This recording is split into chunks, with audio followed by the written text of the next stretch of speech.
darkness, chains scrape the cold stone floor. A man kneels, head bowed. The only light comes from sputtering torches. You know what we want, Hiroshi. Use Continental Erase. End this war, now. Hiroshi closes his eyes. The only sound is his own breathing, slow and measured. You think your silence will save you? We have methods. The Inquisitor's whip cracks across his back, but Hiroshi doesn't flinch. Not a single muscle, frustration boiling over. Varan's fist slams into Hiroshi's cheek with a brutal crack. Blood drips from Hiroshi's lip onto the stone. He doesn't even move to wipe it away. I made an oath. You can kill me. I won't break it. Then we will see how long your oath lasts, monk. Varan storms from the chamber, leaving Hiroshi in the reeking dark, chains still rattling. 13 years earlier, in a kingdom that hungered for power, a child was brought to the awakening chamber. His name was Hiroshi. 9 years old, quiet, and already carrying a weight the adults could not see. They guided his hand to the ancient stone, and the moment his skin touched it, the chamber flooded with blinding gold. I can see everything. Mountains crumbling, cities swallowed by light. The skill revealed itself as Continental Erase, a power to wipe an entire region from existence in a single breath. The kingdom's mages wept with disbelief. The generals laughed, drunk on dreams of conquest, but the boy only stared. This is wrong. No one should have this. No one. Even at 9, Hiroshi understood that such a power could never be controlled, only feared. I will never use it. Not for them. Not for anyone. I swear it. And so the boy who could erase continents chose instead to become a prisoner of his own restraint, forever. In the days after his awakening, Hiroshi sought a forgotten temple where an ancient order guarded binding promises. Why have you come, child? One so young should not carry such a heavy gaze. I need to make an oath. I awakened a skill that could destroy everything. I must never use it. Such a vow, once sealed, cannot be undone. It will bind your very soul, cost you everything you might become. I don't care. I'd rather be nothing than become that kind of monster. Please. The priestess unfurled a golden scroll, its script already glowing, awaiting only his signature. Place your hand here and speak the words, and it will be done. There is no forgiveness after. I, Hiroshi, swear never to use the skill Continental Erase, no matter what suffering or temptation I face. A searing heat spread through his veins, and the scroll sealed itself in a flash of gold. The oath was absolute. The priestess kept the scroll, and Hiroshi left the temple, a child bound by a promise heavier than any chain. Hours passed. The dungeon door scraped open again, and the heavy tread of the Inquisitor echoed closer. Still alive, monk? Perhaps your stubbornness has limits. I have a proposal. He's nervous. The war must be worse than they admit. Use Continental Erase just once, and you walk free. No more chains. Return to your village. And be the weapon that slaughters a kingdom. Number. Then you force our hand. We will break your oath, Hiroshi. Not through pain, but through your precious village. The Inquisitor snapped his fingers, and guards unlocked Hiroshi's shackles with a clatter. By dawn, Hiroshi stood again in the fields of Aoi, the weight of unseen eyes pressing between his shoulders. They think I'll break if they hurt them. They don't understand the oath. But deep within the kingdom's war council, a darker plan was already being drawn, one that would test the very definition of innocence. Aoi was a village that asked little of the world, a place of quiet fields and simpler hours. But even here, shadows began to gather. 3 more soldiers on the ridge today. They're not even hiding well anymore. Among the villagers, a girl named Hina often passed his cottage, her step always a little too quick, her hands always clutching something close. Hina, you are here early. Is something wrong? No, nothing. I just brought some vegetables. The harvest was good. I should go. That night, alone in her small room, Hina knelt by her bed and slid an old leather case deep beneath the frame, checking twice that no one watched. The next day, Hiroshi invited her in for a simple meal, the kind shared by those who understand silence better than words. You've been carrying something heavy since the royal patrols increased. It's okay not to tell me, but don't carry it alone. It's nothing. Just some old thing my mother left. It's probably worthless. But worthless things don't make a girl check her shadow 20 times a day, or cause the kingdom's spies to lean closer whenever she passed. In the kingdom's war room, deep within the capital, the air was thick with incense, old maps, and a desperation that reeked of defeat. Gentlemen, Hiroshi still refuses, but we have a new lever, his village, Aoi. We will stage an enemy raid. He thinks his oath protects him. It only makes him a fool, and fools can be broken. The generals leaned in, their silence a consent darker than any shout. Disguise our soldiers as bandits from the border. Burn Aoi to the ground, but leave Hiroshi alive to witness it. A young officer's objection died in his throat under Varan's unblinking stare. He will use his skill to avenge them. The oath will break, and the kingdom will be saved. That night in the barracks, soldiers stripped the royal insignia from their gear, trading polished armor for the rough rags of common bandits, their faces set with grim purpose. Once he erases the enemy command for us, we will control him forever. A weapon that cannot be unlearned. The plan was set. No one in that room spoke of the innocent blood that would stain the fields of Aoi. The full moon rose over Aoi like a pale witness. Then the screaming began, and the sky turned orange with fire. They did it. They actually did it. He threw open his door to a nightmare. Huts ablaze, masked figures cutting down his neighbors in the street. A raider raised his blade over an old man. Hiroshi grabbed the weapon arm, twisting it aside with a monk's calm strength. That crest, the royal griffin. This isn't a raid. It's a performance. His grip loosened. The soldier stumbled back, eyes wide with disbelief. Hiroshi had let him go. I won't use it. Not like this, not even to punish their lies. The village burned around him, and every scream carved a new scar into his conscience. But the oath held. They think I'll break if they pile up enough bodies. They still don't understand who they chained. But even as his spirit refused to break, the weight of Aoi's dying pressed him down into the ash. Hina's house collapsed in flames, pinning her beneath a charred beam. Her fingers closed around the leather case, pulling with all her strength. Mother, I need your strength. Help me save what you protected.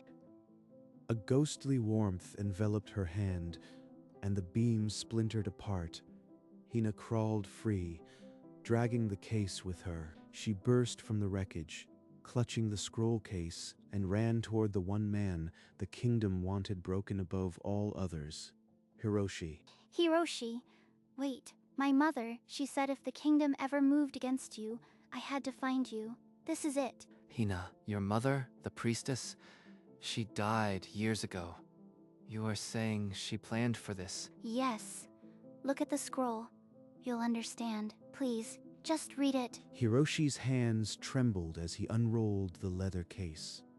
His own 9-year-old signature stared back, unchanged after 13 years. The priestess hid this. All this time, she prepared for the kingdom's betrayal. But why? Because she knew they would try to use you. And she left a way out. You just never saw it. Hiroshi carefully unrolled the scroll, his eyes tracing the old, familiar words of his childhood promise. At the bottom, a line of script glowed softly, as if waiting to be seen.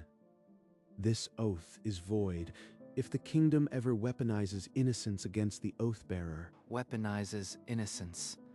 The priestess inserted this. She protected me from the very beginning. He read it a second time, his breath catching. The oath was not an unbreakable chain. It was a shield, held by a clause he had never noticed. My mother told me you would need this. She made me memorize where to find it, just in case. For 13 years, I thought the oath was my cage. She turned it into a key, but using it means becoming what I feared. You don't have to destroy a kingdom. Just the men who did this. They're right over that hill. Hiroshi's golden eyes lifted from the scroll, tracing the hill where the kingdom's puppet masters hid behind their staged raid. I swore to never use this power. But if the kingdom itself breaks the oath first, then my promise is already void. He read it twice. The words were not just permission, they were a verdict already passed by a priestess who had seen this day coming. If I use this power, am I any different from the kingdom? They destroy to control. What would I destroy to save? For 13 years, the oath had been his identity. Now it was a door left open by a woman who had seen his future. My mother believed you would choose right. That you would never become a monster, even with all that power. If I do nothing, more innocents die. If I act, I become what I feared. But maybe I can limit it. Just the command. A hairline crack split the golden rune on his chest, a single line of dark emptiness spreading outward. It's breaking. Hiroshi the oath. It's releasing you. No, Hina. It's not releasing me. It's telling me the promise was already broken by them. Hiroshi stood, the scroll falling from his hands. The flames of Aoi painted the night behind him. 13 years of silence. But silence can be a weapon, too. The monk who had never raised a hand now turned toward the hill where the kingdom's masters waited and began to walk. Hiroshi walked without hurry, each step steady on the ash-strewn ground. Hina followed, her shadow small against the flames. The command tent glowed on the hill ahead, a beacon of treachery against smoke. 13 years in a locked room, and not once did I break. They thought they could starve my will, but this village fed me. They never knew what I carried, yet they loved me anyway. The golden rune on his chest splintered further, pieces flaking away like dead leaves. The binding was dying. You are going to stop them. I know you can. My mother wouldn't have left this if you couldn't. The skill shows me a continent. I must shrink it to 1/10. If I fail, I am the monster they wanted. With a final crack, the oath rune shattered into motes of gold and drifted away. His body felt terrifyingly light. At the base of the hill, 2 guards spotted him. They raised spears, but an unseen force pushed them back. 13 years of silence.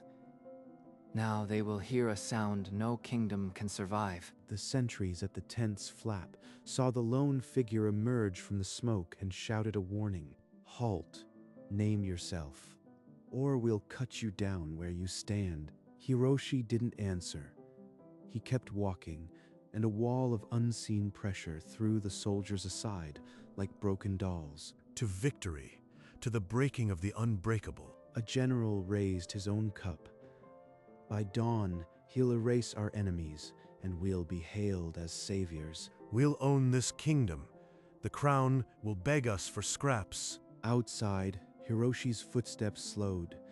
The tent canvas rippled as golden light began to seep through the fabric. Focus. Limit the radius. Only those who gave the order. Not the kingdom. Inside the tent, a young officer at the flap went pale. Inquisitor, there's something outside. What now? Another peasant with a pitchfork. Kill him and be done with it. But the officer did not move. He stared past the tent flap, face white as bone. Varan's smile began to die. Outside the tent, Hiroshi trembled. The power was a roaring ocean in his chest, begging to be a storm. If I lose control for 1 heartbeat, this hill vanishes, and so does half the valley. Hina reached him through the glare, placing her small hand on his back. She whispered just once. My mother said, you would never become a monster. She called you the kindest soul she ever bound. Light? What light? You fools. Sound the alarm. It's him. The kindest soul. Then let this be a kindness, only for the guilty. Hiroshi exhaled. Not a breath of air, but a release of 13 years of trapped silence. A wave of silent gold erupted from his palm, sweeping outward like a held-back dawn finally freed. Inside, Veran stumbled backward, his shriek drowned in light. The tent canvas began to shimmer and dissolve. Veran's body was the first to go. His upraised hands dissolved into motes of gold, and his last curse died before it left his lips. This can't. I was so close. The wave did not stop at the tent's edge. It rolled out across the hill, but as it neared the village, it halted, obeying Hiroshi's silent command. In the village, the flames still crackled, but no cottage vanished. The sleeping children were not touched. Only the hilltop was consumed. Hold it. Hold it. Just the tent. Don't let it breathe beyond this hill. The tent and all inside were gone, as if they had never been. The hilltop was a bald patch of earth under a fading night. Hiroshi's legs buckled. He dropped to his knees, his chest hollow, the echo of the powers still ringing in his bones. Hiroshi, are you hurt? Is it over? You did it. You stopped them. You are not a monster. The sun rose over a ruined village, but the kingdom's military command was nothing but dust. The war had ended in a single breath. Villagers crept from their huts, blinking at the smoke. The command tent on the hill was gone, leaving bare earth. An old farmer dropped to his knees. Others followed. They had seen the golden wave spare their homes. They understand, Hiroshi. They saw what you did. You protected them. I erased the command, but the kingdom's rot goes deeper. This isn't over. Hina helped him rise, his legs still unsteady from containing a continent. Where will you go now? To the temple. I need to make things right. A new oath. The oath scroll, grimy but intact, still clutched in his fist. The hidden clause had become his liberation. I'll go with you.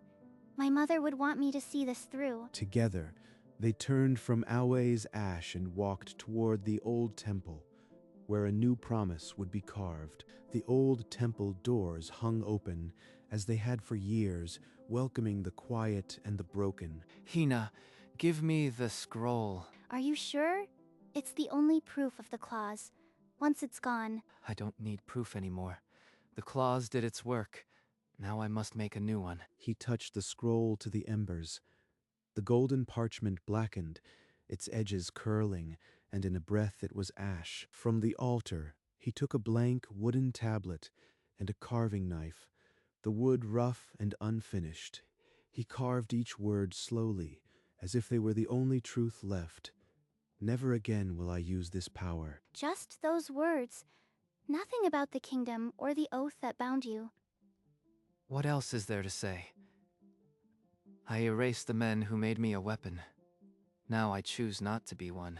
He held the tablet to the morning light, and for the first time in 13 years, his hands were completely still. A lone messenger rode into the capital, his horse lathered, his voice raw with panic. The news spread like fire through dry grass. The military command was gone, vanished in a wave of gold. In the throne room, the king clutched his crown and demanded a name. A general, anyone to restore order. But the army had no head. Soldiers tore off their insignia and melted into the crowd. No longer loyal, rioters surged toward the palace gates, their anger years in the making. The king's advisor was found in his study, desperately burning documents. They dragged him out in chains. A search of Veran's quarters found only an empty room, his belongings untouched, a single broken royal seal on the floor. No body, no confession. The Inquisitor had vanished as completely as the command he had plotted to break. The kingdom, stripped of its generals, began to splinter at the seams, and far away in a quiet temple, the man who had ended the war with a single exhale was already carving his next oath. Hiroshi knelt before the small altar, the carved tablet resting in his open palms. Hina stood beside him, silent. I, Hiroshi, who once swore never to use my power, now swear a new oath. I will never use Continental Erase again. Not for any reason. Not under any threat. The worn rune scar on his chest, dark and still, seemed to pulse once, and then settled into silence. This time, I choose it freely. Not out of fear, but because I know what I carry. My mother would be proud. You kept your soul. Together, they placed the new oath tablet upon the altar, where the light caught the carved words. Outside the temple, the sound of hammers rose from the village as the people of Aoi began to rebuild. They're building new roofs. I should help them. Will you come? For the first time in 13 years, Hiroshi's hands unclasped, and he followed her into the morning light. Within a month, the kingdom shattered. Old decrees burned in the capital square, and a dozen independent regions rose in their place. The War Council, the Inquisitors, the secret prisons, all became pages in a history no one wanted to repeat. In Aoi, the rice paddies turned green again. Hiroshi worked the soil with a monk's patience, a girl always nearby. At dusk, by the river, he would wash away the day. The scar on his chest, the broken oath rune, remained, but it no longer bound him. It's just a scar now. A mark that says I chose, and I will keep choosing. Are you coming? The old farmer says the new roof needs another pair of hands. His hands, once clasped shut for 13 years, now opened to carry boards and plant seeds. Let's go. We promised to rebuild, didn't we? The village grew louder with children's laughter, and the name Inquisitor Varan was never spoken again. All that remained of the continental erasure was a bare hilltop, and the quiet promise carved in wood. In the temple garden, Hina knelt by a simple grave, white flowers in her hands. Mother, it's done. He kept his soul. Thank you for the hidden claws. On a green hill, Hiroshi sat beneath an old oak, the sunset spilling gold across the valley. No more chains. Just this. Just watching the light change.